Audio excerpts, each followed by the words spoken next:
So I didn't trade today because I worked all day. Um, but this is what I hate about Nasdaqs is that they act like, what are you doing? Give me that string. Hang on.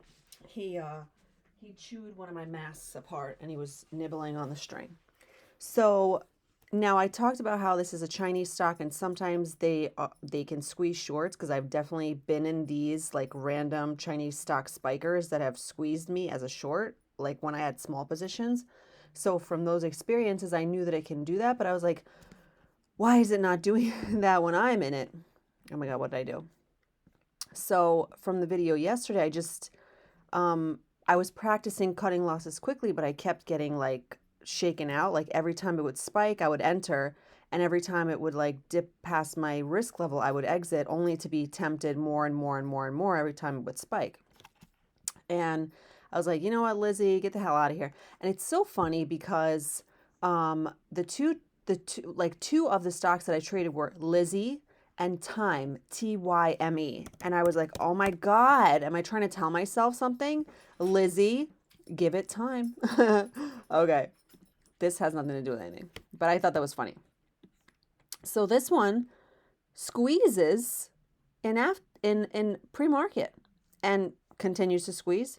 It comes back down to VWAP, which is the break of this point, all of pre-market, like beautiful squeeze, beautiful.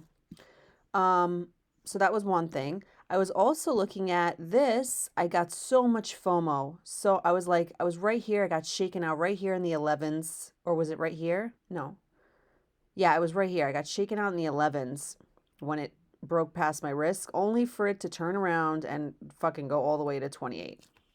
So, and everything in here was FOMO, FOMO, FOMO, FOMO, FOMO. But I didn't touch it, but I had FOMO. And I was like, how come like the other times where I, say, oh, I'm not getting out of the stock, it works. And the minute I cut my losses quickly, it doesn't work when, oh, let me start over. The minute I don't cut my losses and I say, oh, it's going to the moon, it goes to the floor. And then the minute I cut my losses quickly, it goes to the moon. But what I have to take from this is that my ideas were correct. Maybe. But VWAP was right here. I mean, too fucking scary for me. And even if I would have bought here, I would have got shaken out pre-market.